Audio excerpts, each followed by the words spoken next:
Hey guys, இன்னைக்கு நம்ம Conjuring the last right படத்தோட ட்ரெய்லரை பற்றி தான் பார்க்க போகிறோம். இந்த ட்ரெய்லர் நமக்கு எந்த மாதிரியான ஃபீல் கொடுத்துச்சு அண்ட் இது கான்ஜரிங்கோட சீரீஸில், அதாவது கான்ஜரிங் 1, 2, அப்புறமா devil made me to do this, அதுக்கப்புறமா கான்ஜரிங் 4 அப்படின்றதுல இதுதான் அந்த மெயின் லைனுடைய லாஸ்ட் பார்ட் அப்படின்ற மாதிரி சொல்கிறாங்க. ஃப்ரான்ச்சைஸியில் வரக்கூடிய த நன், அப்புறமா த கர்ஸ் ஆஃப் லலோரேன், இந்த மாதிரியான பார்ட் மேபி ஸ்பின் ஆஃப் இருக்கலாம், நமக்கு தெரியல. ஸோ இந்த பார்ட்டோடைய ட்ரெய்லர் எப்படி இருக்கு அண்ட் இது ஒரு முக்கியமான ஒரு கேஸை பற்றினது. இது என்ன கேஸ் அண்ட் அந்த கேஸ் மேபி மோஸ்ட்லி நிறைய பேர் கண்டுபிடிச்சிருப்பாங்க, த ஸ்மோல்ஸ் கேஸ்ன்றது. அது என்ன அப்படின்றத ஷார்ட்டாக பார்த்துருவோம். அண்ட் இந்த ட்ரெய்லர் எந்த மாதிரி இருந்துச்சு அண்ட் இந்த ட்ரெய்லரில் முக்கியமாக சொல்லப்படக்கூடிய ஒரு சில சீன்ஸ் அண்ட் ஒரு சில ஃப்ரேம்ஸ் எனக்கு என்ன மாதிரியான ஃபீல் கொடுத்துச்சு, இது எப்படிப்பட்ட ஒரு படமாக இருக்குன்றது தான் இந்த வீடியோவில் நம்ம பார்க்க போகிறோம். ஸ்மோல்ஸ் கேஸ் மோஸ்ட்லி இது நிறைய பேருக்கு தெரிஞ்சிருக்கும்னு நினைக்கிறேன். ஜாக் ஸ்மால் அப்படின்றவர், அவரோட ஒய்ஃப் ஜேனட், அதுக்கப்புறமா அவங்களோட 4 பசங்க, அப்புறமா அவரோட அப்பா அம்மா, இவங்க ஒரு வெள்ளத்தால் பாதிக்கப்பட்டு பென்சில்வேனியாலேருந்து இன்னொரு ஒரு ஏரியாவுக்கு மாறுறாங்க. அந்த ஏரியாவில் ஒரு வீட்டில், கிட்டத்தட்ட ரொம்ப பழைய வீடு, கிட்டத்தட்ட 18th செஞ்சுரியில் கட்டின, பிற்பகுதியில் கட்டின வீடுன்னு நினைக்கிறேன். அந்த வீட்டில் தங்குறாங்க. கொஞ்ச நாள் ஒழுங்கா போகுது. ஆனாலும் அப்பவே நடுவில் அவங்களுக்கு ஒரு பேட் ஸ்மெல், அதுக்கப்புறமா யாரோ செவுரை ஸ்கிராச் பண்ற சவுண்ட், அதுக்கப்புறமா எங்க பார்த்தாலும் செவுரில் ஒரே கோடா, அந்த மாதிரி கைண்ட் ஆஃப், அதாவது நகத்தை வச்சு பிராண்ட மாதிரி இருந்திருக்கு. ஸோ இதை பெருசா எடுத்துக்காம இவங்க பாட்டு அவங்களோட லைஃப்பை லீட் பண்ணிட்டு இருக்காங்க. ஸோ கொஞ்ச நாளுக்கு அப்புறமா என்ன ஆக ஆரம்பிக்குது அப்படின்னா, சத்தங்கள் கேட்க ஆரம்பிக்குது அவங்களுக்கு. லைக் அவங்களோட பொண்ணுங்க அசிங்கமா சண்டை போட்டுக்கிற மாதிரி, அதுக்கப்புறமா அவங்க அம்மாவோட குரல்லையே யாரோ கூப்பிடுற மாதிரி சத்தங்கள் கேட்குது. போய் கதவை ஓப்பன் பண்ணி பார்த்தா அவங்க பொண்ணுங்க தூங்கிட்டு இருப்பாங்க, அவங்க அம்மா அவங்களோட ரூம்ல தூங்கிட்டு இருப்பாங்க, அவங்க அப்பா தூங்கிட்டு இருப்பாங்க. அப்ப யார் பேசுனது? ஸோ இந்த மாதிரியான ஒரு சில பிரச்சனைகள் அவங்களுக்கு கண்டினியூஸா வர ஆரம்பிக்குது. இது எங்க போய் தீவிரம் அடையுது அப்படின்னா, அவங்களோட ஒய்ஃப் ஒரு நாள் தூங்கிட்டு இருக்காங்க. அப்போ அவங்க கிட்ட யாரோ ஒருத்தர் தவறா பிஹேவ் பண்ற மாதிரி இவர் பாக்குறாரு. அப்போ இவர் பார்த்த உடனே இவரால் நம்ப முடியல. லைக் இது யாரு, இது என்னன்னு தெரியலன்னு சொல்லிட்டு இவர் லைட்டை போட்டு பாக்குறாரு, அங்க யாருமே இல்லை. ஸோ அதே மாதிரி அவங்க பொண்ணுங்களோட ரூமுக்கும் போய் பாக்குறாரு. இதே மாதிரி சேம் இன்சிடென்ட் அங்க நடக்குது. இதை பார்த்த உடனே அவரு இது என்னவா இருக்கும்ன்றத அவருக்கு பெருசா தெரியல. சரி, நம்ம சர்ச்சை கான்டாக்ட் பண்ணுவோம் அப்படின்னு சொல்லிட்டு இவர் சர்ச்சை கான்டாக்ட் பண்றாரு. சர்ச்சில் இருந்து ஒரு ஃபர்ஸ்ட் செட் ஆஃப் பாஸ்டர்ஸ் வந்து பார்க்குறாங்க. பார்த்துட்டு இங்கே எதுவுமே இல்லை, இந்த வீட்டில் வந்துட்டு ஒன்றும் ஒரு அமானுஷமாக நீங்கள் சொல்கிற அளவுக்கு ஒன்றுமே கிடையாது, நீங்கள் சேஃபாகவே இந்த வீட்டில் இருக்கலாம்னு சொல்லிட்டு போயிடுறாங்க. அதுக்கப்புறமாவும் இதே மாதிரியான சேம் இன்சிடென்ட் அங்கே நடந்துக்கிட்டே இருக்கு. இது நான் சொல்றது பார்த்தீங்கன்னா கிட்டத்தட்ட ஒரு 5-6 வருஷம் ஆயிருக்கும். கிட்டத்தட்ட இந்த இன்சிடென்ட் ஆரம்பிச்சு ரொம்ப 5-6 வருஷம் ஆயிருக்கும். ஸோ திரும்ப இன்னொரு செட் ஆஃப் பாஸ்டர்ஸ் வராங்க, பார்க்குறாங்க. இதே இன்சிடென்ட் அவங்களுக்கு எதுவுமே எந்த ஒரு ஃபீலிங்குமே ஆகலை அந்த வீட்டில். ஸோ இந்த வீட்டில் ஒன்றும் இல்லை, நீங்கள் சேஃபாக இருக்கலாம்னு சொல்லிட்டு அவங்களுக்கு போகிறாங்க. இது ரொம்ப உச்சத்துக்கு அடைஞ்சு இவங்க என்ன பண்றாங்கன்னா, வெளியே வந்து நியூஸ் பேப்பர், அதுக்கப்புறமா டிவின்னு பேட்டி கொடுக்க ஆரம்பிக்கிறாங்க. இந்த மாதிரி என் வீட்டில் இந்த மாதிரி அமானுஷமான ஒரு சில இன்சிடென்ட் இருக்கு, நடக்குது. இதெல்லாம் வந்துட்டு அட்லீஸ்ட் நான் பாஸ்டர்ஸ் கிட்ட சொல்லி பார்த்தேன். ஸோ தென் அவங்களாலையும் இதை கண்டுபிடிக்க முடியல, எங்களுக்கு யாராச்சும் ஹெல்ப் பண்ணுங்க அப்படின்னு சொல்லிட்டு டிவி சேனல்ஸ்கிட்டையும் பிரஸ்கிட்டையும் போறாங்க. இப்படி போன அவங்களுடைய நியூஸை பார்க்குற நம்ம எட் அண்ட் லொரைன் வாரன் வந்து உள்ள வராங்க. உள்ள வந்து நாங்க உங்களுக்கு இதை ஹெல்ப் பண்றோம் அப்படின்னு சொல்லிட்டு அவங்க உள்ள வந்ததுக்கு அப்புறமா தான் அவங்க கண்டுபிடிக்கிறாங்க, இந்த வீட்டுல ஒரு பேய் 2 பேய் இல்ல, கிட்டத்தட்ட 4 பேய் இருக்கு அப்படின்னு. இது எப்படின்னா, ஒரு டெவில் மீதி 3 பேய்களை அதுக்கு அடிமையாக்கி அதை மிரட்டி இந்த வீட்டுல இருக்கிற எல்லா அட்டூழியங்களையும் பண்ணுது அப்படிங்கிறத அவங்க கண்டுபிடிக்கிறாங்க. இது அவங்க எவ்வளவோ போராடுறாங்க அந்த கேஸ்ல இருந்து இவங்களை வெளிக்கொண்டு வரணும் அப்படின்னு. கிட்டத்தட்ட மோர் தென் 15 இயர்ஸ்க்கு அப்புறமாவும் அவங்க அந்த கேஸ்ல இருந்து இன்னும் அவங்களால வெளியே வர முடியல.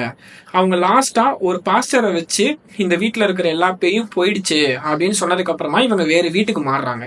அவங்க வேற வீட்டுக்கு மாறினதுக்கு அப்புறமாவுமே அவங்கள இந்த 4 பேங்க லைக் ஃபாலோ பண்ண மாதிரியான கதைகள் எல்லாமே அந்த டாக்குமெண்ட்ரியில இருக்கு. யூடியூப்ல அந்த டாக்குமெண்ட் இருக்குன்னு நினைக்கிறேன். நான் அதோட வீடியோவோட டிஸ்கிரிப்ஷன்ல அதை நான் மென்ஷன் பண்றேன்.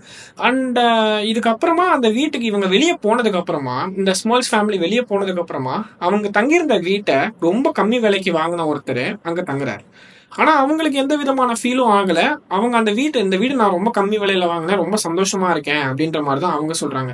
வேற யாருக்குமே அதை அங்க போயிட்டு பாக்குற பிரஸ் அண்ட் மீடியாவுக்குமே எந்த ஒரு ஃபீலுமே கிடைக்கல. ஸோ இது என்ன கன்க்ளூஷன்ல வருதுன்னு தெரியல. லைக் இது வந்துட்டு அவங்களுடைய லைக் ஹாலோசினேஷனா, இல்லை இது வந்துட்டு உண்மையாலேயே வந்துட்டு இவங்கள மட்டும் ஃபாலோ பண்ணக்கூடிய ஒரு பேயா இல்ல அது சூப்பர் நேச்சுரல் திங்ஸா இப்படின்றது எதுவுமே இன்னைக்கு வரைக்கும் கன்க்ளூஷன் ஆகாம தான் இருக்கு. ஏடன் லாரன் வந்து இது வரைக்கும் அவங்க பார்த்த கேசஸ்லயே ரொம்ப சேலஞ்சிங்கான கேஸ்ன்னு இதை சொல்றாங்க. அண்ட் இந்த படத்துடைய லைக் இந்த பேரே பார்க்கும் பொழுது த லாஸ்ட் ரைட்ஸ் அப்படின்னு இருக்கு. இது வந்து என்னன்னா லைக் இறுதி சடங்கு பண்ணும்போது மேபி ஏதாவது தவறு நடந்திருக்கலாம். ஸோ அதை இந்த கேஸோடைய பேக் ஸ்டோரியா காட்டலாம். இது என்னன்னு தெரியாது. லைக் ஒரிஜினலா இருந்த வீட்டில் இதுக்கு முன்னாடி என்ன நடந்துச்சு அண்ட் இதுக்கு முன்னாடி என்னென்ன அந்த இடத்துல இருக்க ரிச்சுவல்ஸ் மேபி தவறா போயிருக்கலாம். ஸோ அந்த மாதிரியான எந்த ரீசனுமே அதுல சொல்லப்படல. பட் இந்த படத்துல அதுக்கு பின்னாடி ஒரு கதை இருக்குன்னு நினைக்கிறேன். மேபி அது ரொம்ப புதுசா இருக்கும்னு நினைக்கிறேன் இந்த சீன்ல. இந்த ட்ரெய்லர் ஆரம்பிக்கும் போதே கிட்டத்தட்ட அவங்க எல்லாத்தையும் வச்சிருக்கிற அந்த ரூம்ல இருந்து தான் இந்த ட்ரெய்லர் ஆரம்பிக்கப்படுது. அங்க ஆரம்பிச்சு இங்க எதையுமே தொற்றாதீங்க அப்படின்ற மாதிரி ஒரு வாய்ஸ் ஓவர்ல தான் இந்த ட்ரெய்லருக்குள்ளேயே போறாங்க. லைக் எல்லாத்தையுமே காட்டுறாங்க. இதுல முக்கியமா சொல்லப்பட வேண்டியது என்ன அப்படின்னா த குருக்கட் மேன் அப்படின்றத அந்த ஃப்ரேம்ல வரக்கூடிய அந்த பொம்மை தான் அதை காமிக்கிறாங்க. மேபி அந்த குருக்கட் மேனுன்றது வந்துட்டு நம்ம முன்னாடி பார்ட்ல பார்த்துருப்போம். பட் அதுக்கான பேக் ஸ்டோரி என்ன, அது எங்கேருந்து வந்தது அப்படின்றது மேபி ஃபியூச்சர்ல அவங்க எடுக்கலாம்.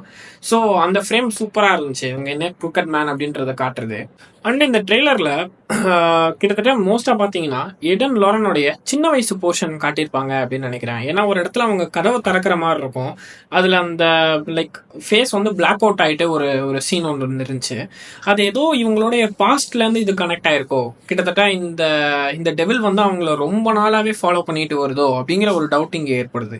இன்னொன்று என்னன்னு பாத்தீங்கன்னா இந்த ட்ரெய்லர்ல ஒரு சீன்ல அவங்களோட குழந்தை லைக் அவங்களோட பொண்ணு வந்து டெவிலால பொசஸ் பண்ணப்பட்டு நான் உனக்காக ரொம்ப நாளா காத்துக்கிட்டு இருந்தேன் அப்படின்ற மாதிரி ஒரு டயலாக் ஒன்று இருக்கும் இந்த ட்ரெய்லர்ல.